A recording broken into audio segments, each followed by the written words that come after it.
ایک اور اہم خبر آپ کو دیں، بلے کا نشان پاس رہے گا یا نہیں پتہ نہیں، مگر تحریک انصاف نے اپنے امیدواروں کو ٹکٹ جاری کر دیے۔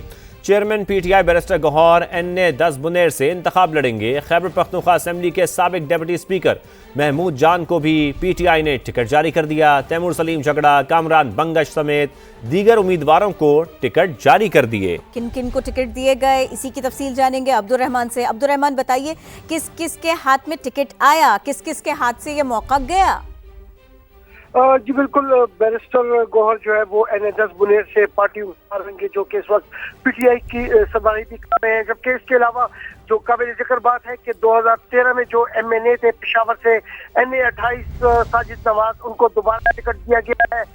یہ نور عالم خان جو ہے وہ پی ٹی آئی سے JUI کی طرف گئے ہیں، تو اس کی جگہ ایک بار پھر ساجد نواز کو یہ ٹکٹ دیا گیا ہے۔ اسی لیے سابق جو MNA ہے ارباب عامر ایوب، اس کو NA29 سے، اسی طرح شندانہ گلزار جو کہ خواتین کی مخصوص نشستوں پر وہ MNA رہی ہیں، ان کو ابھی جنرل نشست NA30 سے پی ٹی آئی کی امیدوار۔ بہت شکریہ آپ نے اس بارے میں اپڈیٹ کیا۔ پی ٹی آئی کے پاس بلہ رہے گا یا نہیں، فیصلہ اب سپریم کورٹ کرے گا۔ الیکشن کمیشن نے تحریک انصاف کے انتخابی نشان کی بحالی کا پشاور ہائی کورٹ کا فیصلہ سپریم کورٹ میں چیلنج کر دیا۔ چیف جسٹس کی سربراہی میں 3 رکنی بینچ آج سماعت کرے گا۔ دوسری جانب انتخابی نشان بحال نہ ہونے پر پی ٹی آئی نے پشاور ہائی کورٹ سے رجوع کیا۔ الیکشن کمیشن کے خلاف توہین عدالت کی درخواست دائر کر دی، جس پر آج سماعت ہوگی۔ اب بلیٹن میں شامل کرتے ہیں بڑا معاملہ۔ آپ کو بتائیں، 2 روز کے دوران سپریم کورٹ سے دوسرا استعفیٰ آ گیا۔ جسٹس مظاہر نقوی کے بعد جسٹس اعجاز الاحسن نے بھی منصب چھوڑ دیا۔ استعفے میں لکھا، سپریم کورٹ کا جج اور لاہور ہائی کورٹ کا چیف جسٹس رہنا اعزاز ہے، مزید کام نہیں کرنا چاہتا۔ Justice Ijaz ul Ahsan seniority list میں 3 نمبر پر تھے، اکتوبر میں چیف جسٹس بننا تھا۔ استعفیٰ ایوان صدر کو موصول ہو گیا ہے۔ سہیل رشید رپورٹ کریں گے۔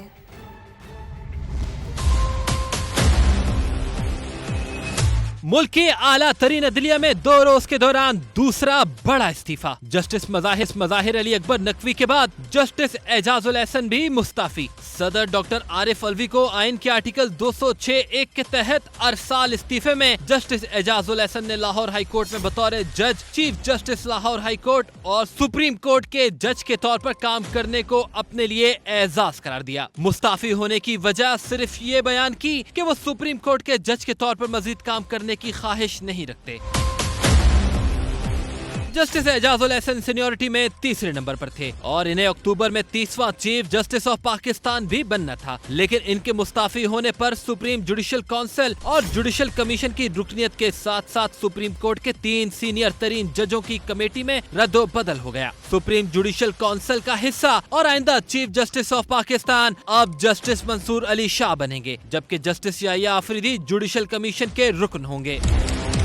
جسٹس اعجاز الاحسن کو 3 رکنی کمیٹی پر مشاورت کے برعکس کیسز کی سماعت مقرر کرنے کا اعتراض تھا۔ جسٹس مظاہر علی نقوی کے خلاف سپریم جوڈیشل کونسل میں جاری کارروائی سے متعلق انہوں نے اختلافی نوٹ بھی جاری کیا، جس میں لکھا، کونسل کی ساری کارروائی جلد بازی میں کی جا رہی ہے۔ اپنے کیریئر میں متعدد اہم اور چند متنازع حصہ رہنے والے جسٹس اعجاز الاحسن شریف فیملی کے خلاف پاناما کیس میں نیب ریفرنس کی احتساب عدالتوں میں سماعت کے نگراں بھی رہے تھے۔